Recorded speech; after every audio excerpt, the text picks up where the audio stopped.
Then let's get started. Alrighty. First bit of messaging today.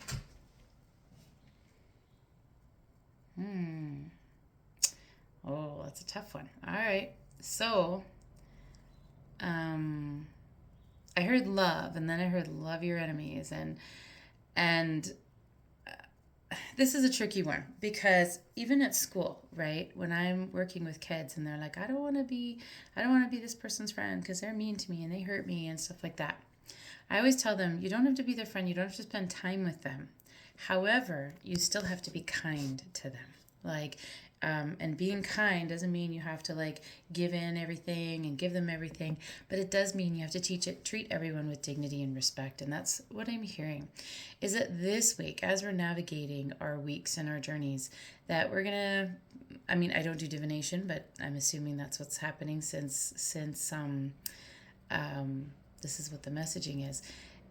As we encounter people that are challenging, we need to do it from a place of compassion and love, and that we don't know their story. We don't know where they're coming from, and to remove your own sense of taking things personally, like a personal attack, and treat everyone as though they're someone's child. So often in my work, I encounter, parents that are struggling or feeling angry or people that are unhappy. And sometimes they can come at me pretty hot and heavy, even though I may not have had anything to do with the situation. They're upset and they want someone to listen to them. And I always listen to them as though they're somebody's child. Because, if a 2-year-old is having really big feels and is afraid of something or scared of something, we're not going to be mad at them, right? We help them navigate it. And as adults, we just, when we're navigating something, we tend to do it a little bigger. We tend to get angry or yell or insult or deflect or different things, maybe gaslight even. Those are our ways of throwing temper tantrums. Now, what I'm hearing is don't put up with it. I'm not saying that. But what I'm saying is there a way to navigate it with love? You can remove yourself from the situation. You can set boundaries with compassion. And, can you navigate it with love? The other thing that I'm hearing is that there is an awful lot of judgment happening. And I hear this all the time, especially in my line of work, where, people will talk about, oh, that parent's always late, and blah, blah, blah, blah, blah. And I always think to myself, like, what if that parent is really struggling with depression right now? And I'm actually hearing this is relevant for a few. As soon as I started saying this story, there's a few of you that this is going to really resonate with, so just listen. What if that parent is really struggling with depression or anxiety, and it's all they can do to get their kid to school on time or even to school at all? And here we're judging them because they're a little bit late, as opposed to saying, good for you for getting here, right? I think there's a line, where we have to approach things with compassion. Doesn't mean that we can't, if it's a chronic problem and it's affecting the person, to say, hey, I'm noticing that you're really struggling getting here on time. Is there a way that I can support you to do that? Or is there something that we can do to make this easier, whatever? So you can still set the boundary like, hey, I need you to be here on time. It's not about just excusing it, but it's about coming at it with compassion, recognizing that we don't know other people's stories. We don't know where they're coming from. We don't know what's going on in their lives that's making them do what they do. And then the argument I'm hearing is that, well, what if they're just being lazy? What if they're just being irresponsible? And it's like, okay, what I'm hearing, because this is, again, not me. In fact, sometimes I have to work at removing myself from the messaging.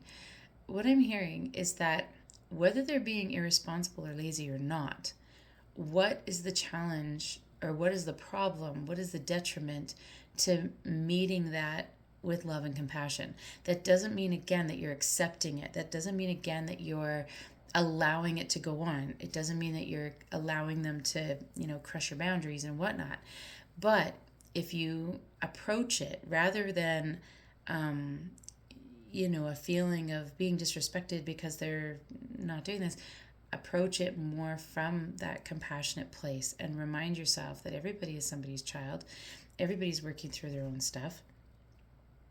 Absolutely set your boundaries. And if being late is a total sign of disrespect for you, then communicate that. And being late is really makes me feel disrespected. Please try to be on time.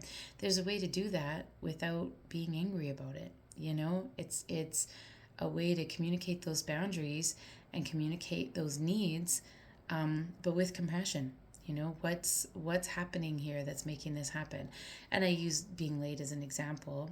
But it's funny because if I'm really honest, being late is my issue. And it's never meant with any kind of disrespect. It's just I try to pack too many things into my day. Every 5 minutes becomes accounted for, which then makes me late. So, but if I know, like for my sister, for example, being late is an issue for her, I make every effort over and above to make sure that when I'm doing something with her, I'm not late, because she's clearly communicated those boundaries to me, but in a loving and compassionate way, knowing that I struggle with my sense of time. So bottom line is treat everybody with love. Let's keep our biases in check. Let's keep our judgments in check. It's perfectly okay. In fact, it's expected to set boundaries. Let people know what your expectations are and that kind of thing. However, let's do it from a place of compassion and love, and recognize that we don't always understand the other side of the story. We don't even and in all honesty, what I'm hearing is that the other person may not even understand what's driving them. For the longest time, I had no idea why I didn't have any internal sense of time. And among other things, and then later on as an adult, being diagnosed with attention deficit and diving into that a little bit, I'm like, oh, that now makes so much sense. So it wasn't that I was purposely trying to do things. So approach everybody from a place of love, set boundaries with love and compassion, communicate those boundaries with love and compassion, and don't take things personally. When people are upset or whatever, don't take things personally. Anything else on that? No. All right. That's a little messaging number 1. Let's see what else we get.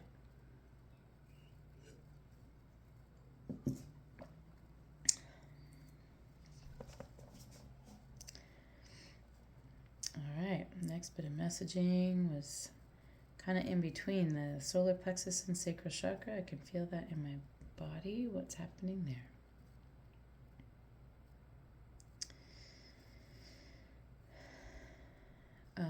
Okay. All right. We've had this kind of messaging before. This is kind of a regular sort of messaging. And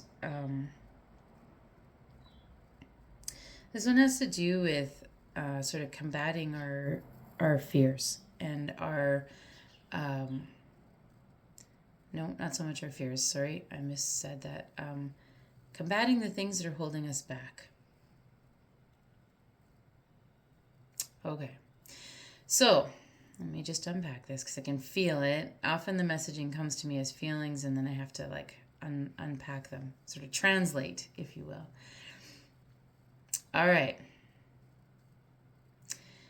What I'm hearing is that we've said this a million times. I think it gets said at some point, anytime of the thing. Our souls are on a journey. Our souls are on a journey of evolution. We have chosen to come to this earth at this time, in this place, in this way, in order for our souls to grow and learn.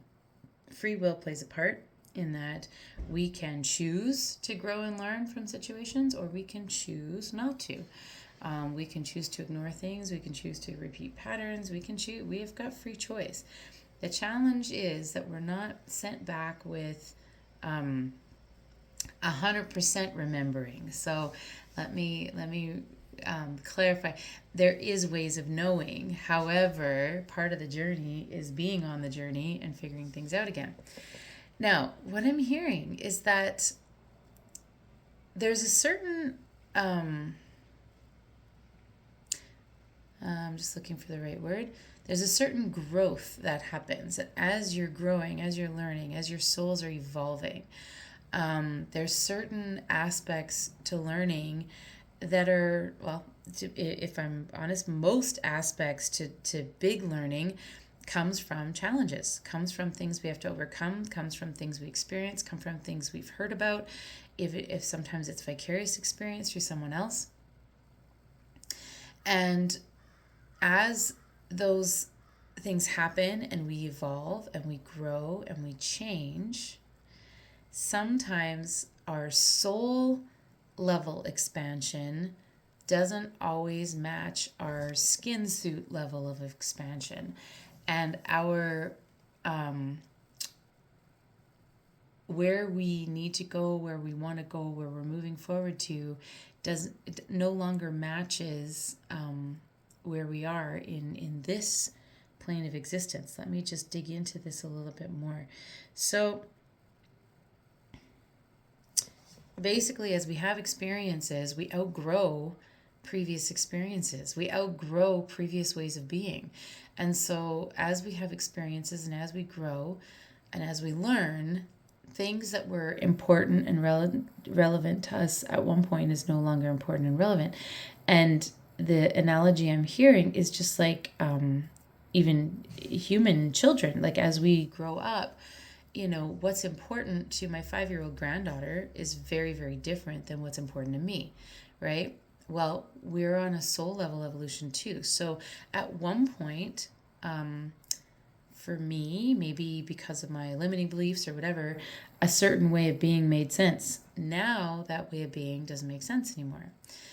Where we get stuck, and this is where the messaging is coming from this week, is where we get stuck or where it becomes problematic is where our fear of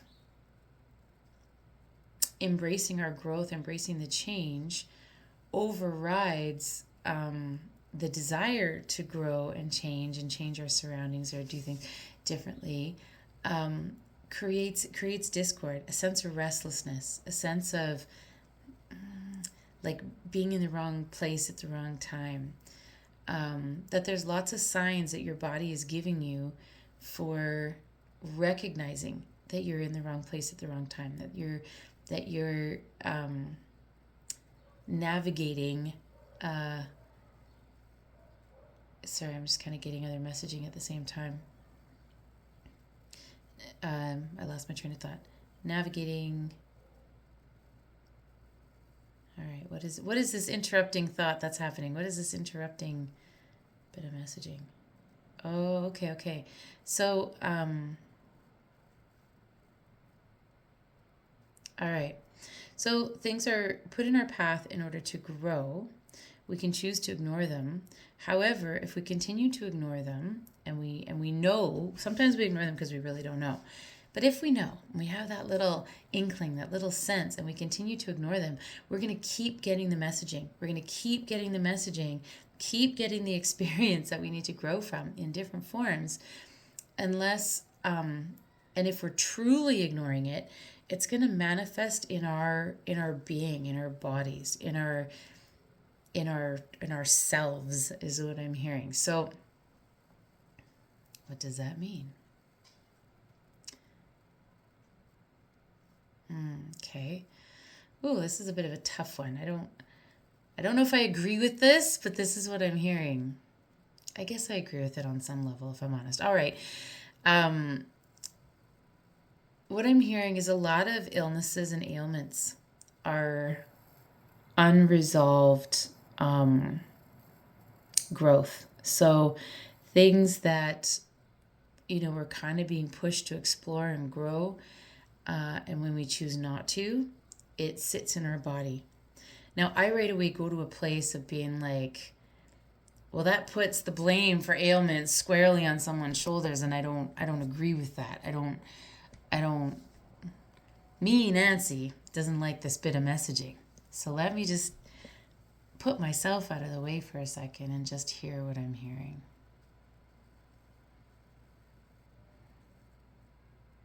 Okay. I got this gentler tone, like it's like, okay, Nancy, chill down, just cool down here. Because I get protective. Like I'm like, I want to protect my friends and family that have like chronic illness and chronic pain. It's like, I don't want them to feel like that's their fault or anything, and it's not. That's what I just heard. It's not their fault. But there's layers. So what I'm hearing, for some people, these illnesses, these things that manifest in our bodies are part of the path, are part of the learning, are part of the stuff that help us to evolve as humans, whatever that looks like. Sometimes, so there's different layers to unpack. What the messaging was talking about is more, okay, all right. So I'm hearing to tell you a story. Is more like when I had plantar fasciitis. So I've had plantar fasciitis in my feet about 4 times in my life. And all 4 times, well, the first time was the worst. I could barely stand. I'd get home from work and I'd literally crawl. Funny enough, that was the year I got married. And it was about a year after I got married. And I had it 4 times. That particular time, like I said, it was so bad, I could barely walk. I could barely stand. I'd get home from work and I'd crawl around my house and I'd have hot baths and I was doing whatever kind of treatments I could possibly think of. And I went to a yoga class, and at that time, this was a long time ago. This was like 1998 maybe, so a while back. Yoga wasn't as popular at the time, and I found a little yoga studio. I went to it. The teacher was amazing. Her name was Micheline. She was from Quebec. If I ever find her, I need to thank her. I don't know whatever happened to her. But I went to her and we were doing all these standing poses this one day, and I was just struggling because I was like, God, my feet hurt. Like, this really hurts. And then she came up to me and she said, your feet just don't like where they're standing. And all of a sudden it was like, I cried. All the truth came out of my eyes. And I realized that I was already seeing, I'm now divorced, but right after we got married, my husband changed and was like, I don't have to do anything anymore. We're married. And I was seeing it and realizing that I didn't like where I was standing. And I had to work through a lot to deal with it. And the other 3 times that it happened, all 3 times it was that I wasn't taking the steps I needed to take. I wasn't ending relationship, or I wasn't taking a step into my career that I needed to take, but I wasn't taking steps into what I needed to do or where I needed to move into my own being. And so my body was giving me signals. So I was getting this plantar fasciitis. And now, as soon as my feet start to hurt, I start to go, okay, what am I not doing? What am I not taking care of? What steps am I not taking care of? And I swear, almost every time, there's something very accurate, like, oh, okay, that's what I'm not doing. And as soon as I do it, it gets better. So when we're talking about it, that's the example I was given. This is not referring to like chronic illness and things that and stuff like that people are dealing with. That is in a different category in terms of life journey, shitty things that have been given to us in order for us to grow. What we're talking about is more sort of flare-ups. What's happening in your body right now? Maybe it's serious indigestion, maybe it's neck pain, maybe it's whatever, not the chronic illness stuff, but the messaging stuff. And so I'm hearing that we need to make sure that we're taking care of those things, and listening to the messages of our bodies.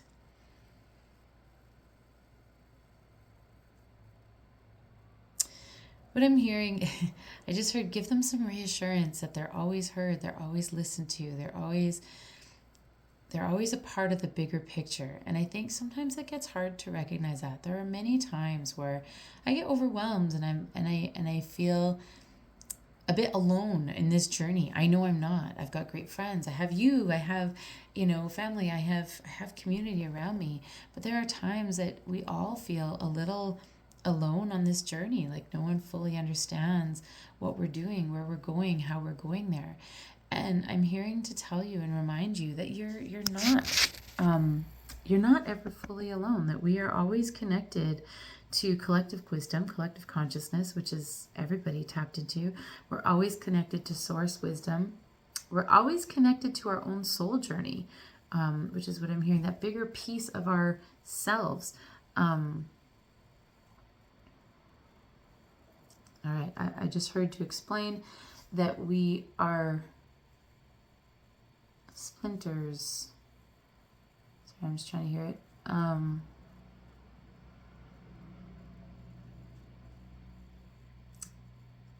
Okay. So what I'm getting is that we are all like a part of the whole. So if you took a container and pulled out, a bit of ocean water, right?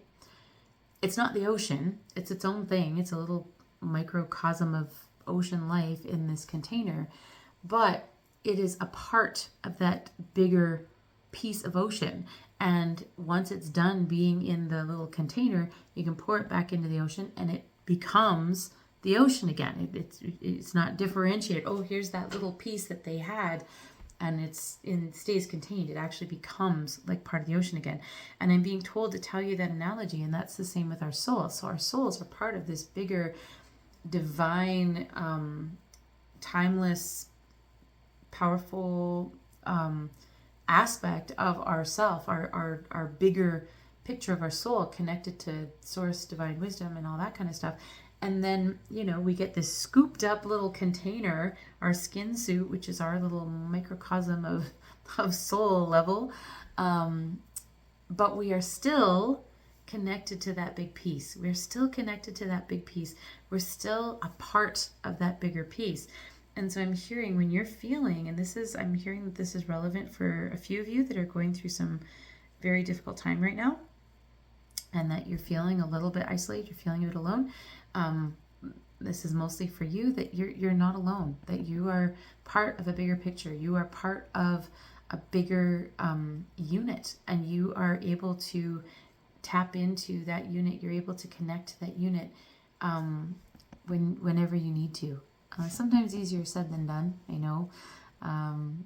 It seems like when we're at our highest vibration, that's the time when it's the easiest to tap into that divine space and be like, I am that I am, and I'm connected to divine wisdom and collective consciousness and source and God and whatever. You feel that.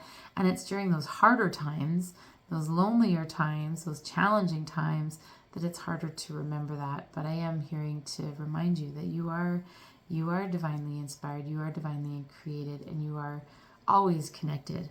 That it is just a little container that's been dipped out and separated for a little while, but it's not truly separated. So it's not the best analogy. I'm just taking a look at the chat. Mostly it's hellos. So I'm just going to go back a little bit. Cecilia, Anna, hello. Edurne, hello. Elisa, hello. Elle, hello. Stella, hello. Natasha, hello. Tatiana, hello. Eliza, climbing out of the ladder. Yeah, climbing the ladder out of the well. How do you define soul and spirit? Good question, Stella. I'm not an expert on this. I get my wisdom from that bigger space. But why don't I ask rather than giving my answer?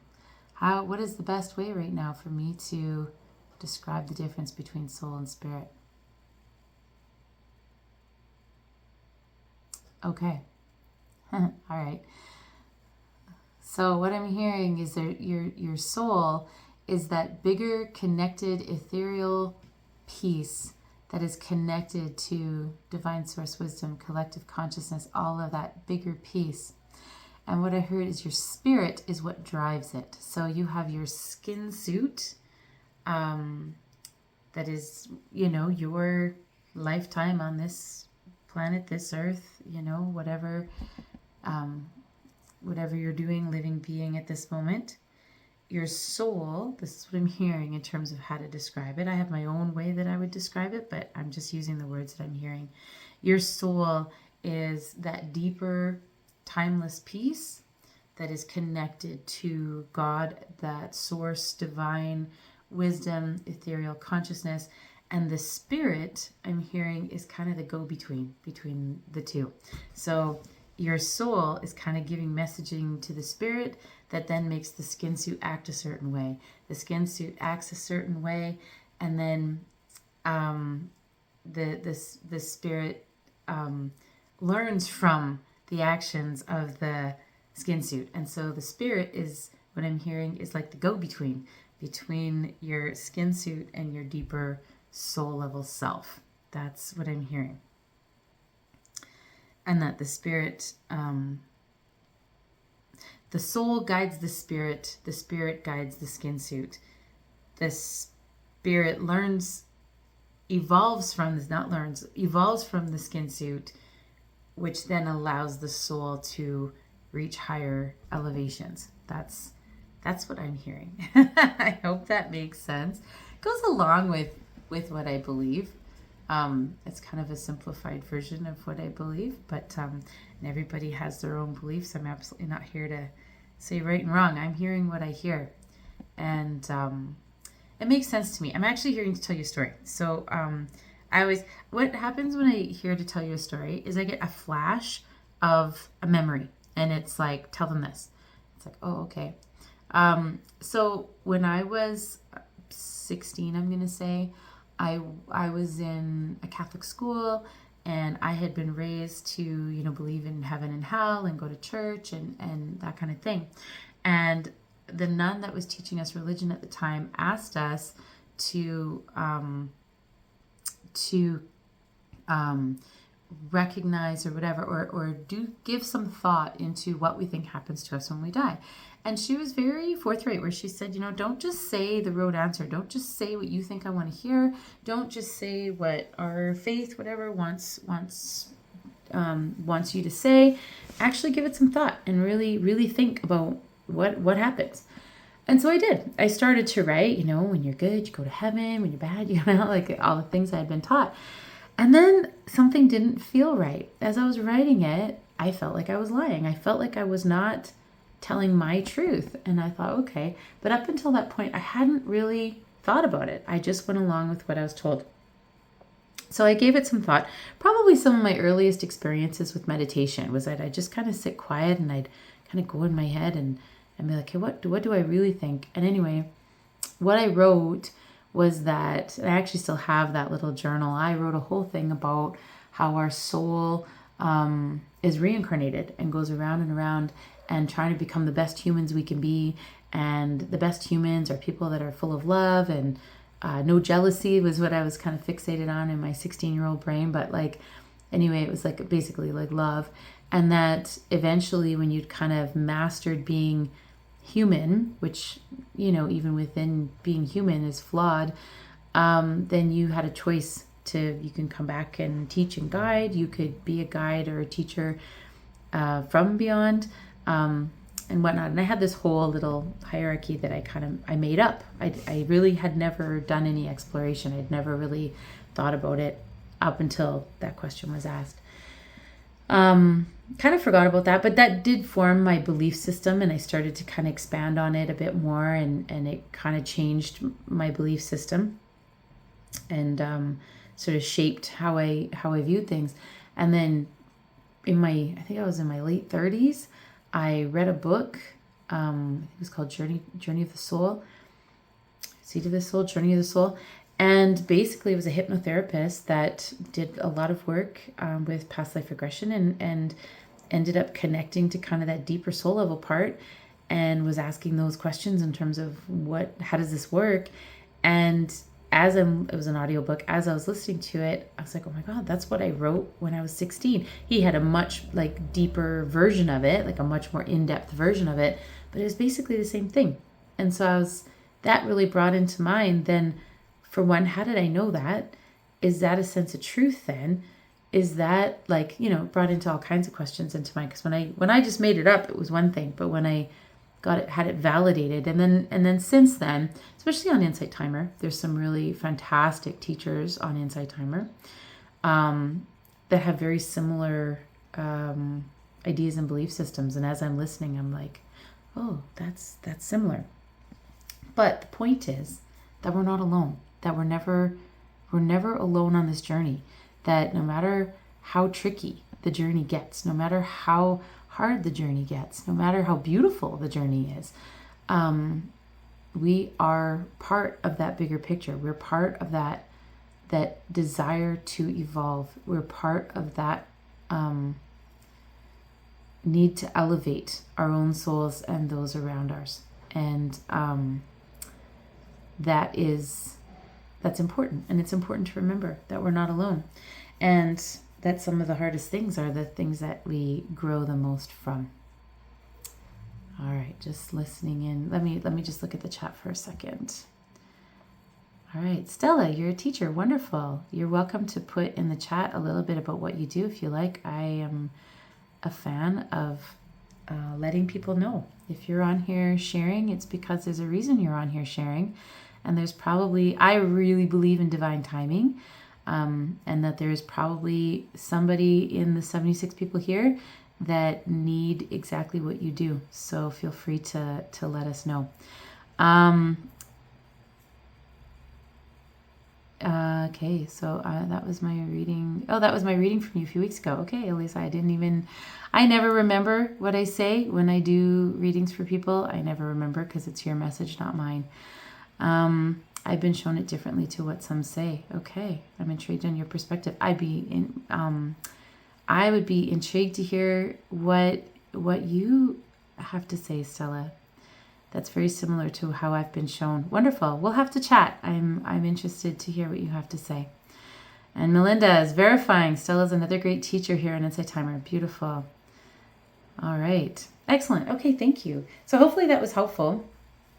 That's what I'm hearing. All right, let me just tap in if there's any other specific messaging for us right now in this time and place.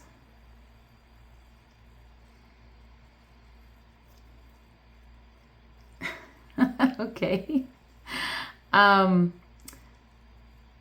What I got was like I felt it in my arm. So when I get my messaging, in terms of where my messaging comes from, I believe that it is from you in terms of your deeper soul part, probably mixed with some spirit. This is what I need to hear right now, which has guided me to listen right now. And so it talks to me, but it becomes as a unit. This is what the most of the people here need to hear, and I believe that it's mixed with some divine love and intervention, so that the ultimate goal is to help elevate everybody's consciousness and everybody's spirit. So I believe I'm hearing it from you, which is why I call it soul telepathy, mixed with some divine intervention. But what I just and it comes to me either as words, images, stories, or parts of my body. So just now I felt really aware of my forearms, and I was like, okay, what is that? And it was kind of it hurt, like not physically, like it doesn't actually cause me pain, but it's an awareness of that. And it was like, it reminded me of like, if you touch something thorny, or if you touch something sharp or whatever, you're going to pull away from it, right? Touch something hot, you're going to pull away. It's our instinct, it's our reflex. As long as your nerve endings are working, you're going to pull away from things that hurt you. This is the messaging. Pull away from things that hurt you. So what I'm hearing is that the image that I got as I felt my forearms was a long time ago. I was in BC and I went to pick some blackberries. I was helping some people that I was staying with, and I went to pick blackberries and I got totally caught up with the thorns because I wasn't wearing any protective clothing, and that was what I thought. And of course I pulled my hand away. When it's a physical thing, when we're like touching something prickly, we'll pull away. When we touch something hot, we pull away. We move away from things that hurt us. However, sometimes when it's an emotional thing, we sit there and we stay there and we hold space and we make it okay, and we allow things to hurt us that we really shouldn't. And I'm watching my words. I am no longer the queen of that. I used to be the queen of that, where I would see the good in a situation or the good in the person to the point that I wouldn't be aware of how much I was being hurt. So what I'm hearing in very clear messaging, if it hurts you, move away from it. If it's hurting you, move away. Now, what does moving away look like? It might mean, and I think that's why I got the image of the forearms and the blackberry brambles, was because I could still stay and pick pick brambles. I could still stay and pick the berries, but I need to put some protective gear on. I need to, if you're talking emotionally, make sure my boundaries are set. Make sure I'm loving myself enough to set proper boundaries. Make sure I have the tools and the resources and the protections I need in order to make sure that I'm looked after. But the idea is that just like with our bodies, if something hurts, we stop. Emotionally, if something is hurting us, right? Like injuring us. I'm not talking like grief and heart pain, because that's something that we have to that's something we have to go through. That's a bit different. This is, you touch something, it burns, you remove your hand. So you are engaged in a toxic conversation with somebody. Set the boundaries.